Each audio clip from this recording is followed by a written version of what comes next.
OpenAI vient de sortir ChatGPT 5.1, et cette fois, ils ont clairement entendu les plaintes. Du moins, c'est ce qu'ils disent après le lancement catastrophique de ChatGPT 5 il y a quelques mois, où des milliers d'utilisateurs ont carrément crié au scandale sur Twitter et Reddit. Alors les voilà qu'ils reviennent avec une version qui promet d'être plus chaleureuse, plus intelligente et surtout moins robotique. Mais est-ce vraiment mieux ou est-ce juste une couche de peinture sur une fondation fissurée ?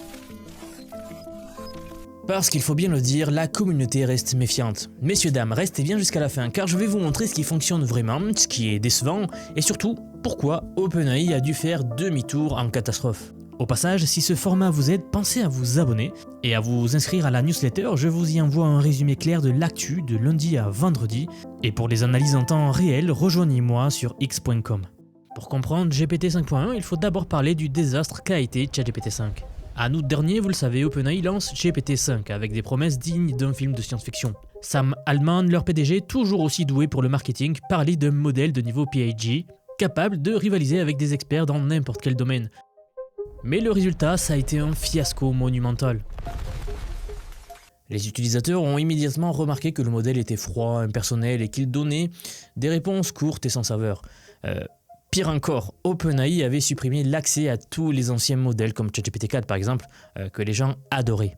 Sur Reddit, un thread intitulé « GPT-5 est horrible » a récolté près de 6300 utilisateurs engagés et plus de 2300 commentaires. Les gens réclamaient littéralement le retour de GPT-4. Certains parlaient également d'annuler leur abonnement plus. En quelques jours, Sam Altman a dû s'excuser publiquement et rétablir l'accès aux anciens modèles. Une humiliation publique assez rare pour un PDG.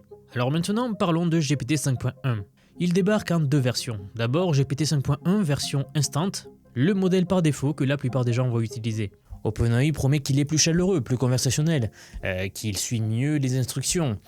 Ensuite, il y a ChatGPT 5.1 Thinking, donc le modèle de raisonnement avancé qui adapte son temps de réflexion selon la complexité de notre question. Sur le papier, ça sonne bien, mais dans la pratique, les premiers retours sont très nuancés. Certains utilisateurs trouvent que le modèle a effectivement plus de personnalité, mais d'autres témoignent du fait qu'il semble avoir une personnalité préemballée qui résiste au changement.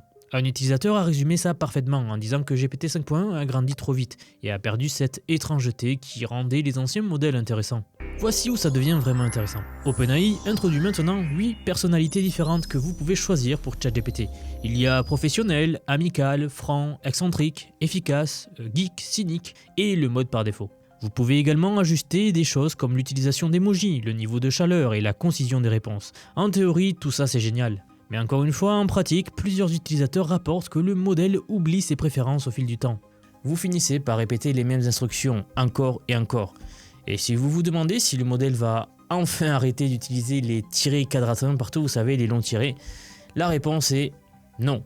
Même avec toutes ces options de personnalisation, certaines habitudes ont l'air de persister aux IA, chose qui est assez bizarre d'ailleurs puisqu'un tel problème peut être réglé assez facilement à mon avis. Ok, parlons maintenant de ce qui est vraiment important, la performance. OpenAI affirme que GPT-1 est meilleur en codage et en mathématiques, avec des améliorations notables sur des benchmarks comme l'EME 2025 et Codeforce. Aussi des tests indépendants qui confirment que le modèle commet moins d'erreurs logiques dans le code et gère mieux les cas limites. Plusieurs développeurs ont même remarqué que GPT 5.1 produit du code plus optimisé et choisit automatiquement des structures de données plus efficaces. Sur le SW Bench, un benchmark où l'intelligence artificielle doit corriger des bugs dans le monde réel, du code réel, GPT 5.1 atteint 76,3% contre 73% pour GPT-5. C'est une amélioration réelle, mais pas révolutionnaire. Et c'est là le problème principal. GPT 5.1 n'est pas une nouvelle génération. C'est la même maison, mais quelqu'un a enfin réparé la pression de l'eau et a changé les inputs, voyez-vous. En fait, la grande nouveauté, c'est ce que OpenAI appelle le raisonnement adaptatif. Concrètement, ChatGPT dans sa version instant peut maintenant décider tout seul quand il a besoin de réfléchir plus longuement avant la réponse. Pour une question simple, il répond rapidement. Pour quelque chose de plus complexe, il prend un moment pour raisonner en interne. Et OpenAI affirme que sur une distribution représentative de tâches, ChatGPT 5.1 Thinking est environ 2 fois plus rapide sur les tâches simples et 2 fois plus lent sur les tâches complexes. En théorie donc, c'est intelligent, mais je le redis encore une fois, en pratique, certains utilisateurs se plaignent que ce changement de modèle silencieux crée des incohérences. En fait, la qualité varie d'une session à l'autre sans que vous compreniez vraiment pourquoi.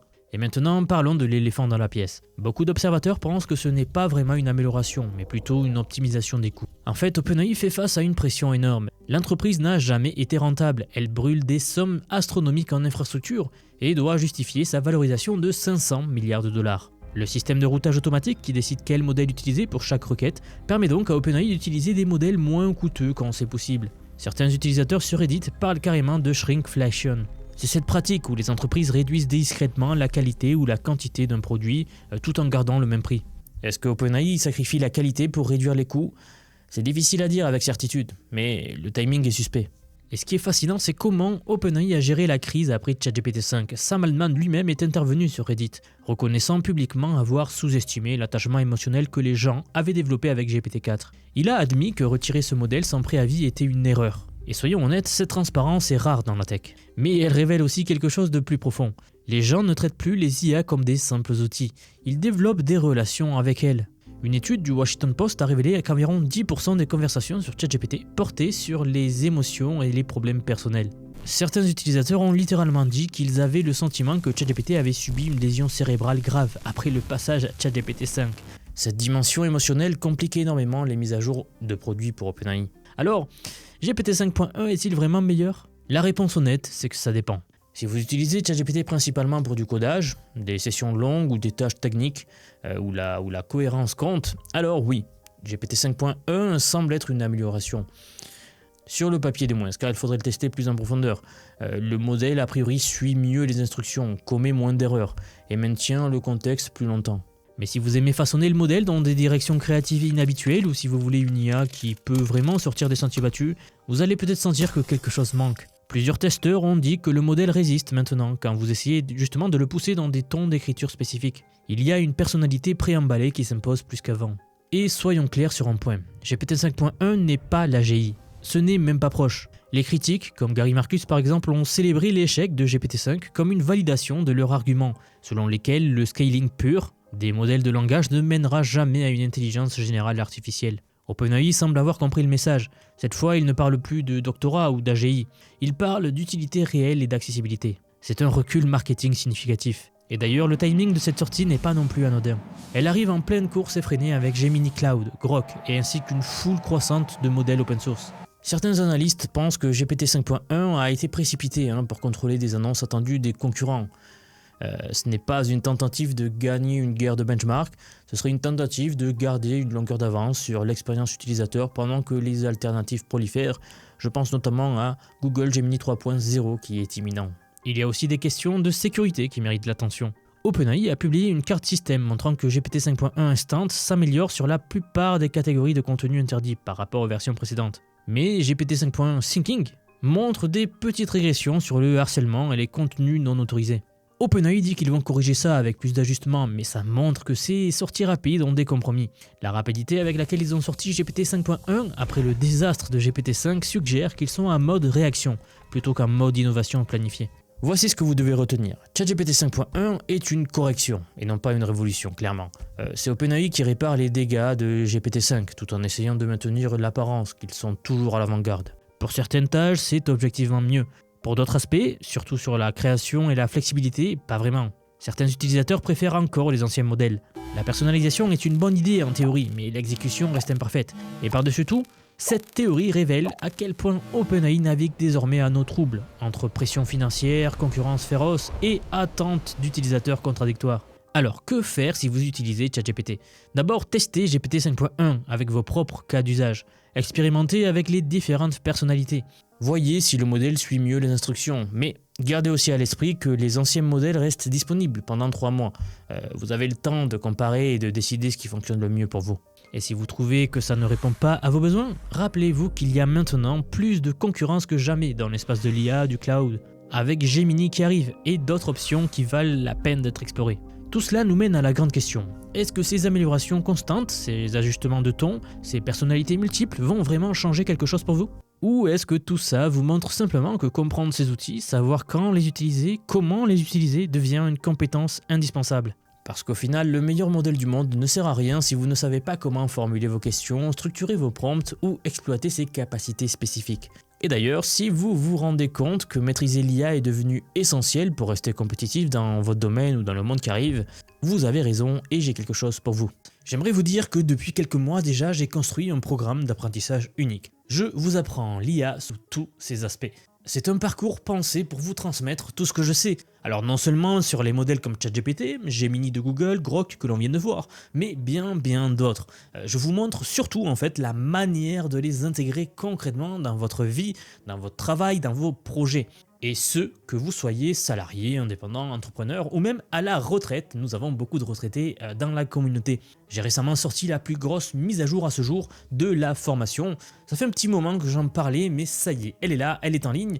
Donc un module entièrement dédié à l'automatisation par IA. Autrement dit, la création des agents IA, des espèces de salariés virtuels qui vont travailler pour vous et tout faire pour vous.